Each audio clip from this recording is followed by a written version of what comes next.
Podcast Tuesday once again, but since it's Christmas Eve and I'm in Vietnam, then yeah, it's the recorded podcast. So yeah, let's just go over the top 10 best elks in Magic the Gathering. You know, I mean, the elk creature type. Because, well, it's our Christmas podcast. Alright. Let's start with our combo. And it is...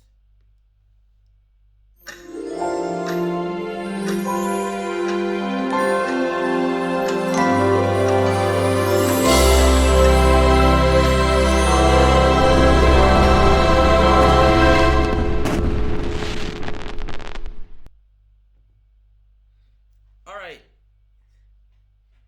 It seems that our combo is turned into elks. Why? I don't know. Let's just... So this is just... So... We had a combo in here. And believe it or not, they turned into elks. Who must have been behind this? Oh, I know. It's Orko. Orko has turned our combo into elks. So, yeah. Sorry about that, guys. We were supposed to have a combo, but our Ork over here elked the combo and a non-bo. So, I mean, well, yeah. So, knowing our podcast got, elks, I bet they're alright. They're not gonna be free elks. As a matter of fact, some of them are immune to Orko. Let's go to our number 10. And we got...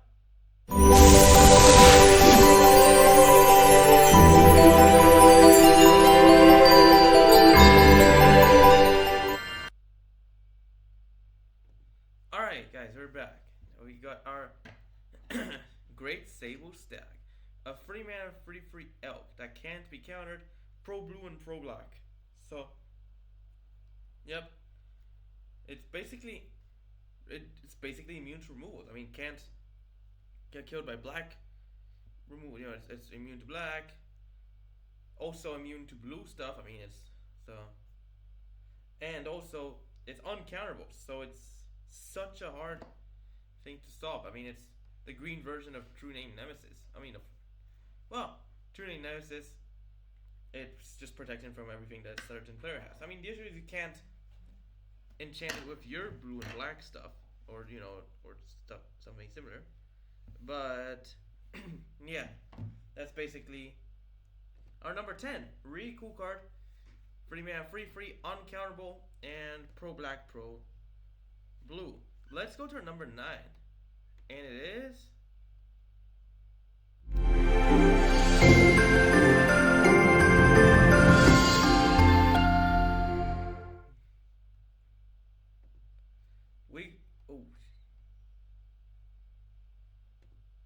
Wrong one. We got Glimmer Point Stag, a 4 mana free elk with vigilance, and when I ETBs, flicker another permanent. So basically, what it does is that it basically so you exile something and it comes back at the end of the turn. So it's not blinking. It's flickering. And yeah, it's basically, and as vigilance as well. So after it flickers something, it's also another powerful thing, and it doesn't have to flicker your own stuff. It can flicker literally anything from anyone. I mean, okay. So yeah, it's really cool. I like the card. That's basically our number 9. Let's go to our number 8. And we got...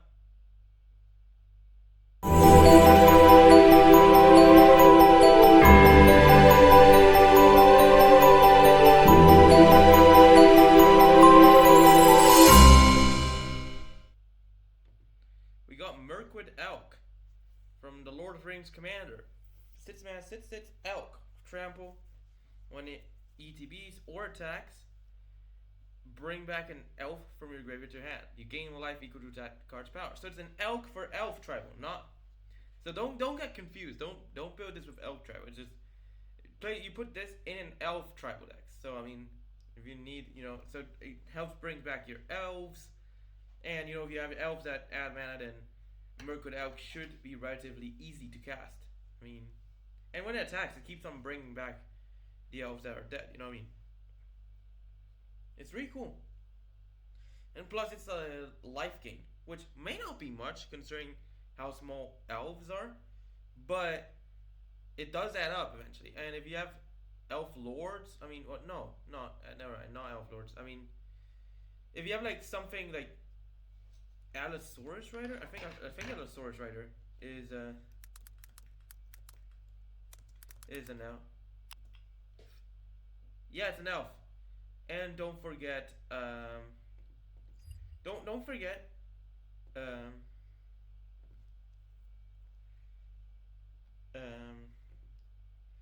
don't forget, Changeling. Changeling, like Morophon. It can be very, very big,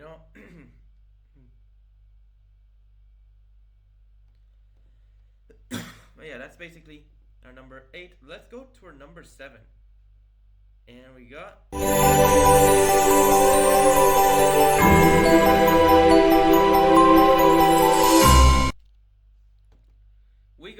the Pride of Whole Glade. It is a 10 and a green. So 215 legendary crocodile elk turtle. Costing X less to cast or X is the total toughness of creatures you control. Being the inverse of Giganta. Giganta being cheaper based on the power. I mean, and Giganta lowest mana value can be 2. I mean, not mana value. Mana cost can be 2, but Private Whole Glade can go to 1. I mean, it's 1. It doesn't matter. As a matter of fact, it's 1 mana cheaper. Has Defender, but for 4 mana. Until end of turn, you can make one of your creatures get +1/+0, and if it hits a player, draw cards equal to toughness and can attack as if it didn't have Defender, allowing your walls to be like offensive. Like you have walls or darn. I mean, it's really cool. I mean, it's a nice card and it makes a great commander because it basically is because it's a very big defender, and if it hits, and if you do it to itself and hit someone for free, boom, you draw 15 cards, and I think and if you stack this, that's a lot of cards. Oh my god, it's very powerful. I mean,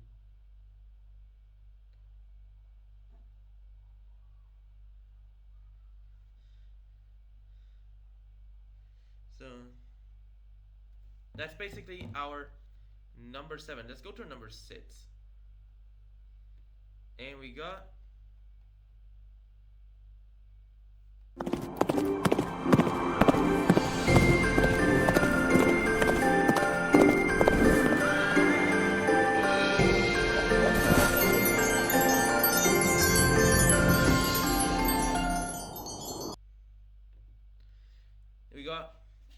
Watchful Radstag, a free mana 2/2 elk mutant. Evolve from the Fallout commander deck, and when it evolves, clone it. So basically, it's it's not like there's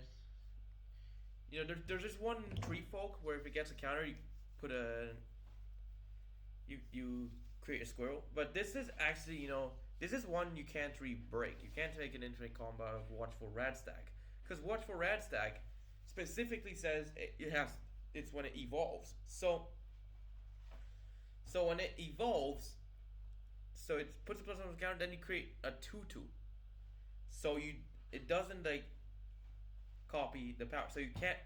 So if something was to enter with an extra counter, like if you have an effect that gives your creatures the ability to enter with an extra counter, it does not work because it specifically says when it specifically copies. It's just the base card it copies. It doesn't copy a card with that. That's basically our number 6. Let's go to our number 5, and we got.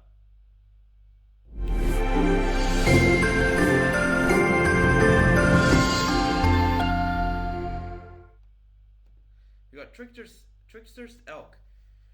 A free mana, free enchantment creature elk with bestow for 2 mana. Making it so when it's attached onto a creature, enchanted creature loses all abilities and it's a free elk. Basically, Tricksters Elk can functionally work as a removal, allowing you to turn any of the opponent's creatures into a generic free vanilla creature, no abilities. And if that creature was to die, then you get the Trickster's Elk, which is a free elk, which is vanilla, but it's a free enchantment creature elk. So it's actually really cool because not only does it like remove like a creature, like functionally remove a creature. If it dies, you end up getting a free for yourself, making it a really powerful card. So yeah, that's basically our Trickster's Elk. So elk removal. That's from the Modern Horizons free set. I mean, I'm honestly surprised it's not used, but maybe because it's just a free creature. Leyline Binding is honestly better. Captures something and it just stays captured. But until the binding dies. But Trickster's Elk is actually not a bad card. Let's go to our number 4. And we got.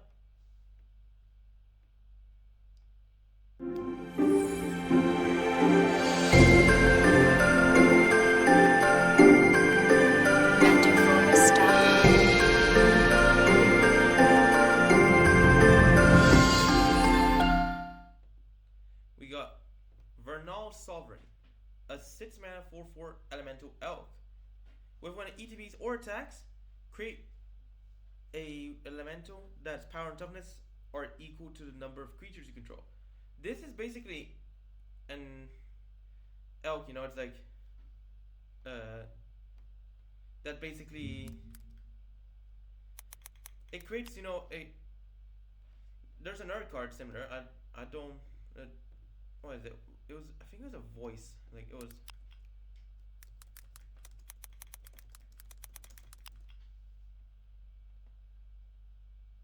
I don't remember it being an elk, but Voice of Resurgence. Yeah, it's just an elemental that creates an elemental with power toughness equal to the number of creatures you control when it dies or when an opponent casts a spell during your turn. So this is instead of the creating an elemental trigger being a die trigger, it's when it enters, and instead of when the opponent casts a spell during your turn, then it's when it attacks. It just creates bunch of elementals. And plus this is an elk.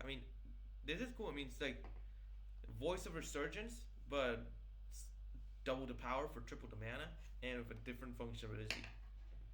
To be fair, they are from the same theme. This is from Ravnica Clue, and Voice of Resurgence is from Dragon's Maze. So yeah, but Voice of Resurgence looks like an elk. This one's actually an elk. But both are elementals. So let's go to our number 3. And we got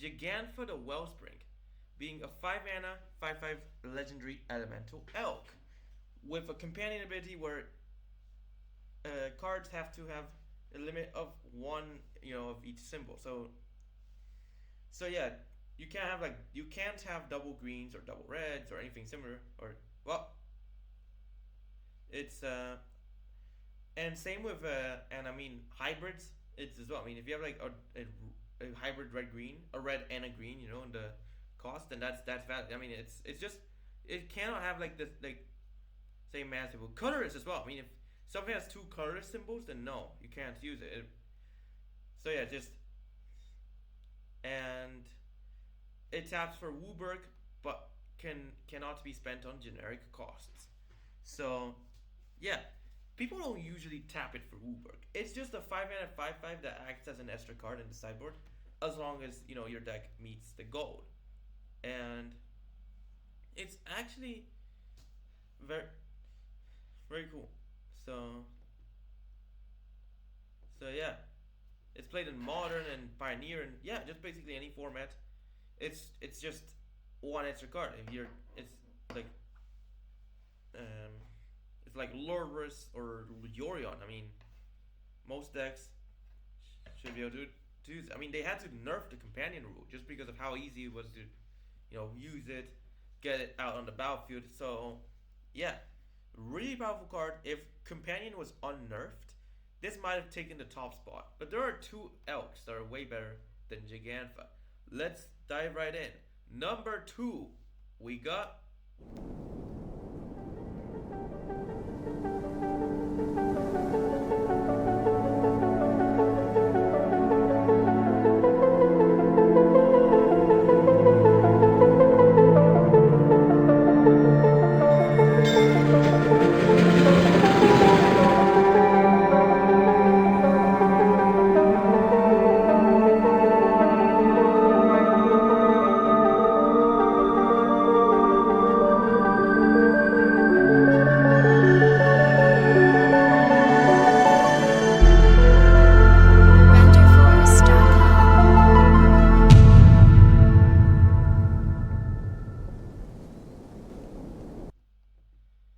we got Beza, the Bounding Spring. It is a 4 mana 4/5 legendary elemental elk with when it ETBs. Create a treasure if an opponent controls more lands than you. Gain 4 life if an opponent has more life than you. Create 2/1/1 fish if an opponent controls more creatures than you. And draw a card if an opponent has more cards in hand than you. Basically being one of the timely reinforcements. As it basically resupplies you based on what the opponent has in comparison to you. So if you have too many lands, then if your opponent has too many lands, then you get treasure. So it ramps you up momentarily. If your opponent has the life advantage, you'd gain some life. And if your opponent has a creature advantage, you get some fish to defend you. And they enter untapped, by the way. And if you are in a card disadvantage, then draw a card. I mean, this is a very powerful card, especially in Commander, but it works also very well in Standard, Pioneer. Not really modern, but yeah. So yeah, that's basically our number 2. Let's go to our number 1, and we got